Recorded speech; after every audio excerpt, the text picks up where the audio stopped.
Digital transformation is revolutionizing the public sector, enhancing services, increasing efficiency, and fostering citizen engagement, ultimately shaping smarter and more connected communities. Business Engineering is a leading consultancy on public sector strategy and transformation in both local and national environments.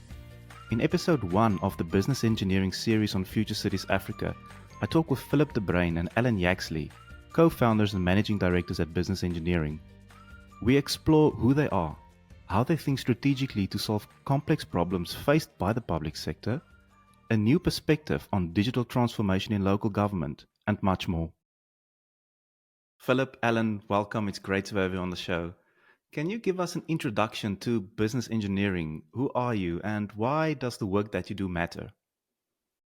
In 2003, Allen and I got together through a mutual friend and started looking at what was then the very beginning of electronic records management in South Africa at various levels. And what we quickly found is that the only real competition that we had in the market was from overseas organizations like OpenText, Hummingbird, and the like. Allen had started with the development of Collaborator probably in the late 90s, and we were readying an offering that looked very, very good, but we didn't have an installed base. And we then decided to, rightly or wrongly, to focus on the areas where we could see that statutory compliance was a key requirement. One of those areas was obviously the public sector. And what we decided was to start focusing on local government. And we took a few stabs in the beginning, started with a small initiative at Ekurhuleni, and we really cut our teeth at a few of these early customers, like the Dr. Luthmore Party District Municipality in Vryburg in the Northwest. We heavily deployed within the Greater Northwest Province initially, and then that migrated to the offering that we are having today on a national basis. Our business changed in the sense that we have also become, we're just in time for the whole digitization initiative that took off in the mid 2000s. So that's really what we're about today, is to look at the business-facing services of organizations, and then to work on the digitization of those processes and those services.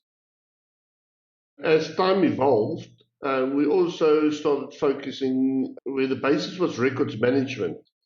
Business process optimization became a significant component of that, to provide context to the record.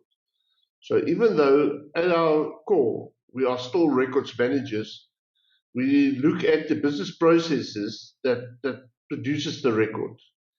I think what's also important is that what Allen's just mentioned is it's very important to understand that when we look at something like supply chain, for instance, within the whole supply chain management process, there are hundreds of records that are created.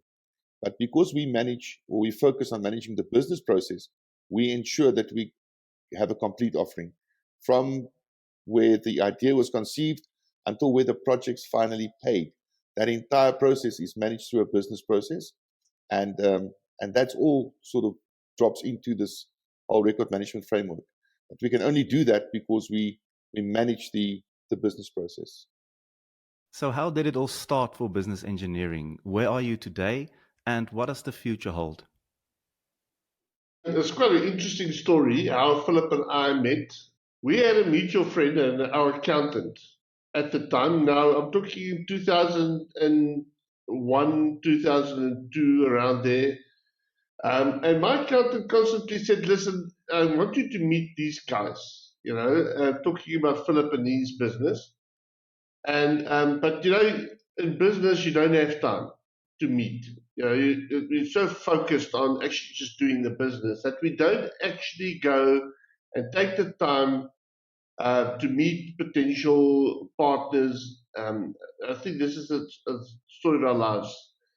But as time went on, I never had time. One day I was reading this article on IT Web, and this guy was writing this article about catalogs and things like that. And I saw Philip de Bruin. I thought, let me just contact this guy. Let's just see if we can set up a meeting.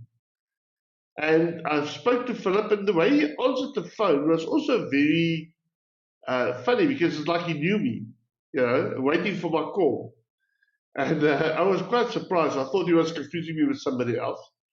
And then when we met, we realized that this is the person, these are the people that our accountant tried to get us together for the last 2 years, So it was a very coincidental, but not a meeting.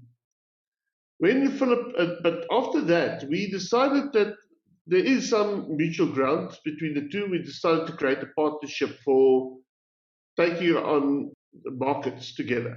The first market, as Philip previously said, was the local government market. Compliance was a big issue in that market, and we thought that that would be the first focus point of our joint venture.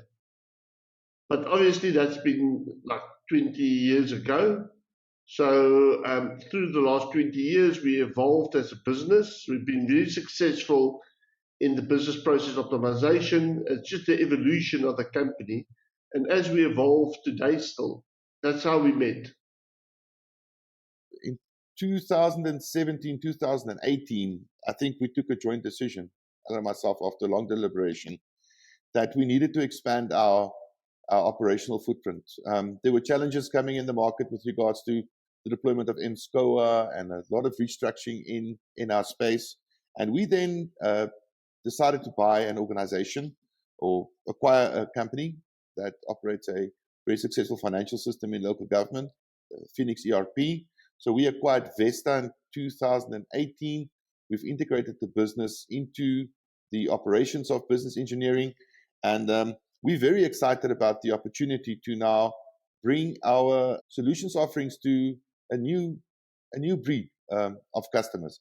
What's also exciting, and one of the convincing aspects of that transaction was that a lot of the customers that we are now doing the financial system at, we have been doing the collaborator business or the administrative support for many years. These include Cape Agulhas and Waterskloof and a host of municipalities, Prince Albert, Matsikama, etc. So it made sense for us to, as an expansion of our normal business operations, to actually include and to grow into that space. It stood us in very good stead. We're very excited about what we did there. Now, maybe from a technology perspective, we have integrated Collaborator and all our business processes into the core financial system of Phoenix ERP. That has now put us into a position where we have exceeded the requirements of MSCOA or the National Treasury, including all our knowledge of the other business processes outside the finance department. So we believe that we truly have an ERP for local government, and not just South Africa, but other African countries as well. So that is going to be our position of the future, is to focus around that. The public sector has many challenges. What is your approach to solving complex problems faced by the public sector? Can you highlight some of these key challenges? One of our key challenges in the space that we operate is the fact that we enforce compliance, rightly or wrongly. So what we've seen is we're very successful where there is a requirement or a desire from the customer to comply with legislative environments. Where we lose traction is where things go by the wayside, and unfortunately, that is a challenge within the space or the area that we operate. Because we focus on the business process side of it, we tend to try and circumnavigate those issues. One of the big challenges that we experience is what we refer to as domain knowledge. Domain knowledge is the understanding of a certain functional area within local government. When we started off in local government, we were very focused around records management, and we understood records management as a compliance item. But as time went on, you look at things like supply chain. committee management, building maintenance, those type of business processes or functional areas, what we do, those domains, we find them that if you don't have a strong domain knowledge around those areas, it becomes very difficult to solve problems in the municipality. Now, one would think that a supply chain process from one organization to the next organization is identical. But the first challenge that we found, it's not identical. You have, depending on the organizational structure of the organizations, they have different delegated authorities. They just do these processes differently. You know, some people are very strong, and when it comes to supply chain, they're very strong on the type of items they buy. They use things like catalogs, where other municipalities are not that sophisticated, and they're using what they refer to as free text purchasing. And it's very difficult. And one of the main obstacles is to identify the problem from the beginning, especially if you don't have the domain knowledge. We go into areas like engineering, where we don't have that understanding necessarily of the different problems that they experience. And therefore, you expect the customer to first teach you the business processes that's applicable and the way that it should be working. And it all depends on the individuals inside that municipality. So if you have a strong person that's a leader in that market, then they can quickly transfer the domain knowledge to you about what the business process should be doing. But if you end up in a municipal area, let's say, for instance, municipal health, and the people employed in the organization are also not sure what the business process should be, it becomes very difficult to actually solve that problem. What has happened to us, and it's pure because we've been in this market now for 23 odd years, that we have built up such a large library of the different processes in the different municipalities. And so immediately when we go to a new municipality, we immediately match the type of processes that's going to be applicable to them. And that has been part of our success. But obviously, there's thousands of processes inside any organization. And to have an understanding of every one of them becomes a challenge for a consultant. So, and that's where the collective is very important. We don't let consultants operate individually. They always work as part of a team. Philip, I see that you are burning to add to what Alan has just said. Just to add on to what Alan's saying, one of the areas that we've addressed very successfully is the deployment of what we loosely term portals. Okay, so portals we've been able to bring some real significant value to the installed base. And there are many portals today that we've deployed across many platforms, but probably the most significant one is the building control portal, where we allow external parties like architects, for instance, to submit their building plans from anywhere in the country to primarily or predominantly any municipality in the Western Cape at the moment. We are working with a few other municipalities outside of the Western Cape, but just to give you an example, if somebody wants to build a house in Knysna or have a extension done in Mossel Bay, that entire interaction with regards to getting the permissions, the building plan approval, we do that all electronically. Now, it might not sound that significant, but if you start to look at the detail, we have architects in Johannesburg that are now participating in projects on the Garden Route on the West Coast without having to leave their place of work or their offices. They are able to comply very quickly, and we speed up the entire approval process quite significantly. And this is important because the sooner we can get a building plan or a development approved, the sooner the municipality can start to earn additional revenue. Now, we've got many, many examples in that space. What grew from this was the mobile app that we've launched. Mobile apps, it's a very, very treacherous area because everybody's got an app and everybody's app has got 2 features more than the other person.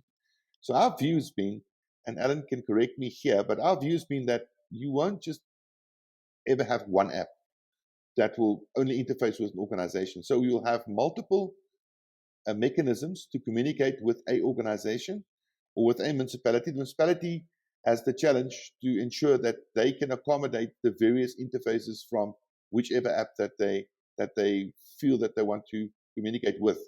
But having an app and providing people with information, we soon realized was only the beginning of solving the issue. What people need is when they interact with the municipality is a way to communicate.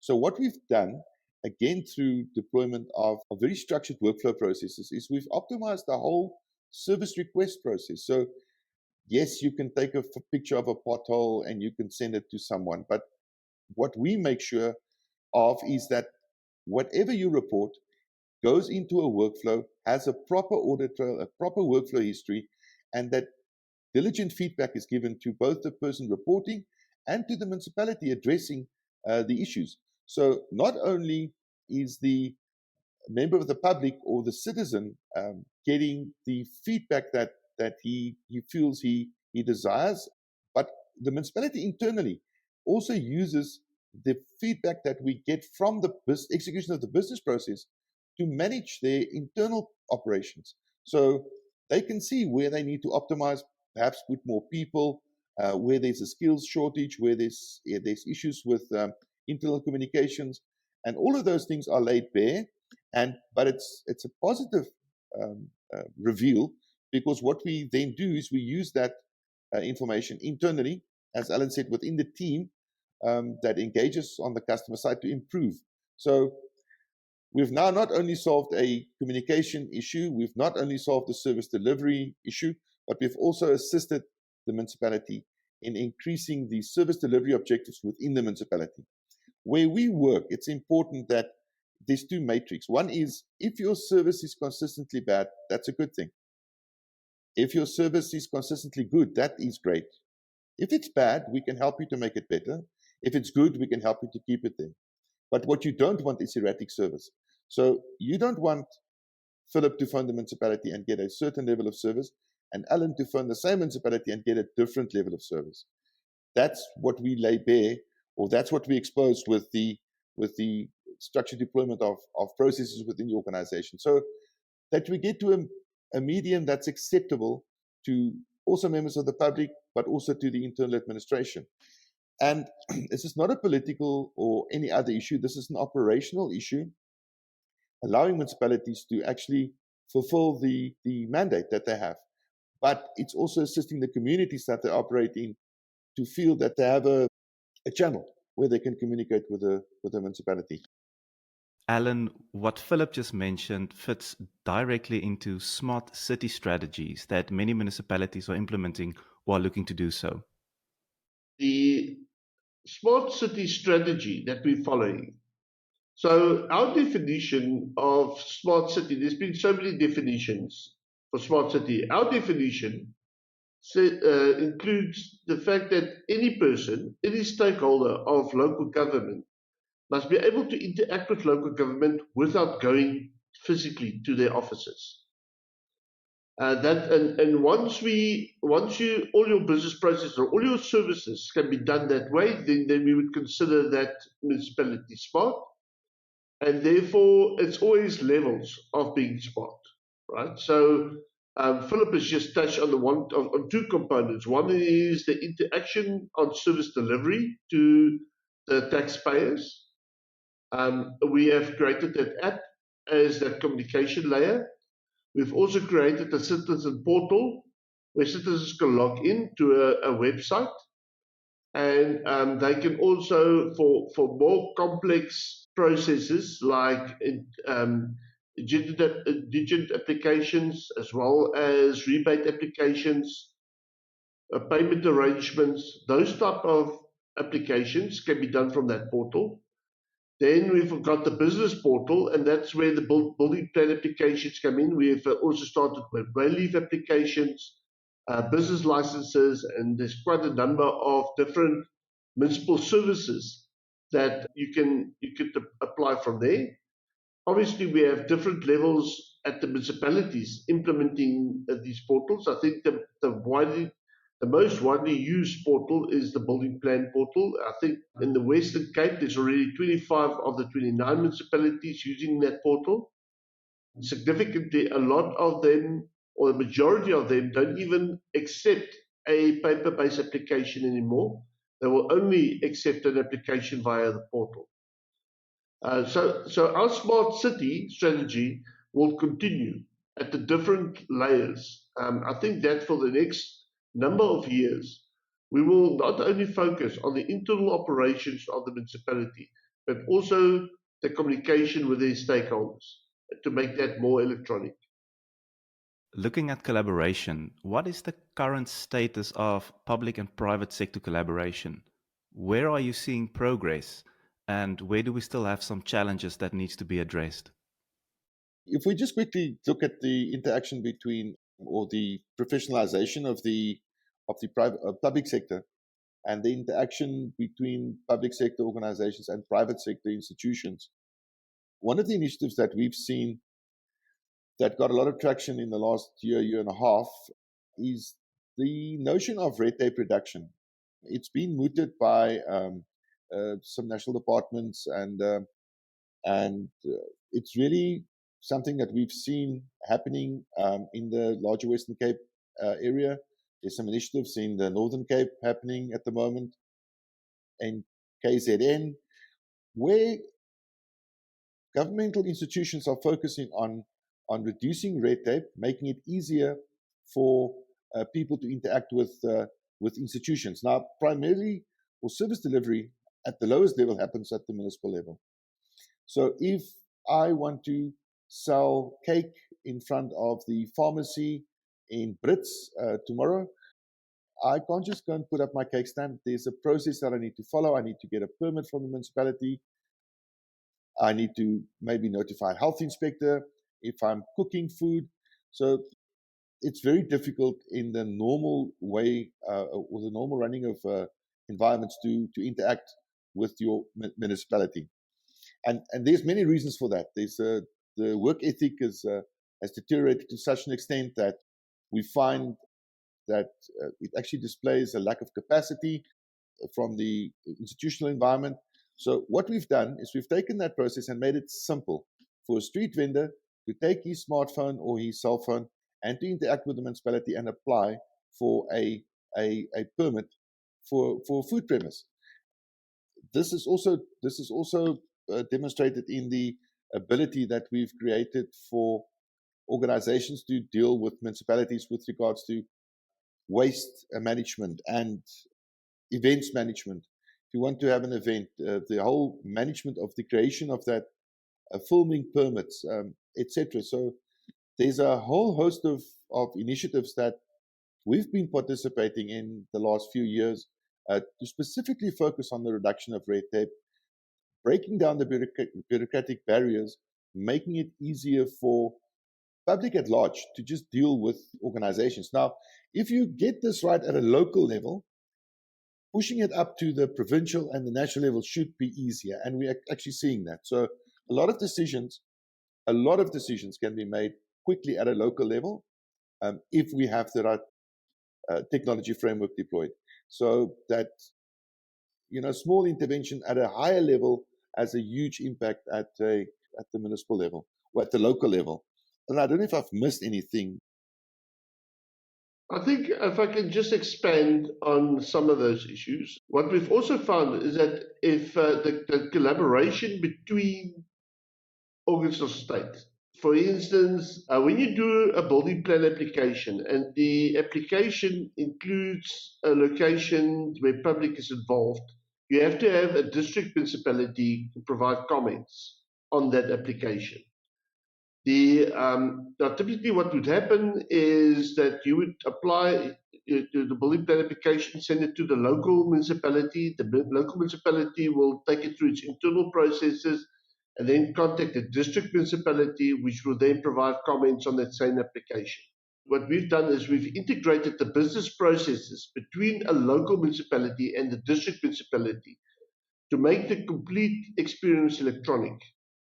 So the local municipality would interact with the district municipality as if they were just a resource in as part of their business process. So we've made the process seamless so that to improve the collaboration between local and district municipalities. Obviously, we have there's other problems. For instance, if you want to set up a business license, you have to apply to the local municipality and you have to apply to the district municipality if you're selling food. Those are the challenges that we would also like to address in the future. Where if you would set up a business, that you would only do one application, and that application would automatically split to the different delegated authorities to provide a permit. So it's just there's still a way to go. Yeah, and I also think what Alan is discussing really speaks to the district development model. That is an initiative that was announced a few years ago. And the initiatives that we have here really supports that whole effort with regards to one of the other things I'm just thinking about this is it's exactly just to down to what Alan is saying. For instance, you might have a small municipality that does not have a building inspector, or you might have a small municipality that does not have an engineer, but a larger capacity municipality a few kilometers from there has those skills.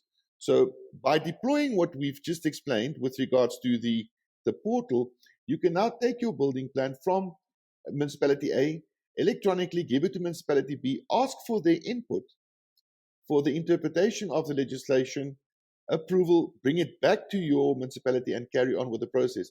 And the same for the district. There's certain instances where the district is the only authority. So disaster management, fire, health, etc. Those are designated or delegated authorities to the district.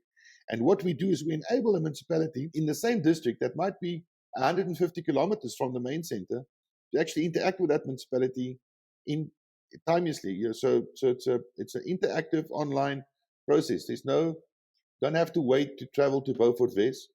You can actually do it today. So that's just some of the salient benefits that I think we sometimes overlook, but that are definitely there. Philip, Allen, in closing, can you share some of business engineering's success stories to date and some of the impacts that you have had? We have quite a number of municipalities or clients that we've been able to really have very deep and broad integration. Those municipalities include places like Mossel Bay, George, the Garden Route District, Drakensberg Municipality, JB Marks Municipality, Newcastle Municipality, where we're actually able to guide and dictate the service delivery, the quality of the service delivery processes together with the municipalities. It doesn't mean to say that the other municipalities that we work with are not mentionable or not showing great improvements. If we just had to highlight some of the larger municipalities that we work at, those would be some of them. We also have a district focus. So our district focus really centers around, I would like to use just the Overberg district as an example. So in the Overberg district, you've got Cape Agulhas, Theewaterskloof, Hoofstrand Municipality, Swellendam. And that's really an awesome environment because we work at all of the local municipalities and at the district municipality with one vision, and that is to optimize the entire infrastructure. Very similar to what we've done at the Garden Route District Municipality and what we've been working on at Cape Winelands District Municipality. It's not only looking at one, but looking at the whole and making that better. Maybe we've been in this business too long and we always just see the challenges and not the successes, But I'm talking about municipalities where there was really no function. And as we started employing various business processes, the service delivery is starting to happen. And service delivery are being improved. We receive compliments from our customers. I'll give you a typical example that Alwyn Zaiman at Swartland Municipality has said at multiple instances. He made a statement saying if it wasn't for Collaborator, he would need at least 3 times more people to operate his department. And that is the same sentiment we get from a lot of customers, is that once the business processes have been established, even the short staff, everybody has got short staff. So there is not enough people to operate in local government. And that they can now use those people more effectively in areas that requires more attention. So I think it's not always that obvious, our impact. Our impact is also not short term. Our impact is definitely long term. So you look at a municipality like Mossel Bay, that's now considered to be the best operating municipality in South Africa, Swartland municipality. Those are municipalities that we have been with for the last, I would say, 16 years, 17 years, where we've been involved optimizing Ulverstorp municipality. We've been there for, I don't know how many years, more than 10. And that is the type of impact that we have as long term. A special thank you to Philip de Bruin and Allen Yaxley from Business Engineering for this insightful conversation on Future Cities Africa.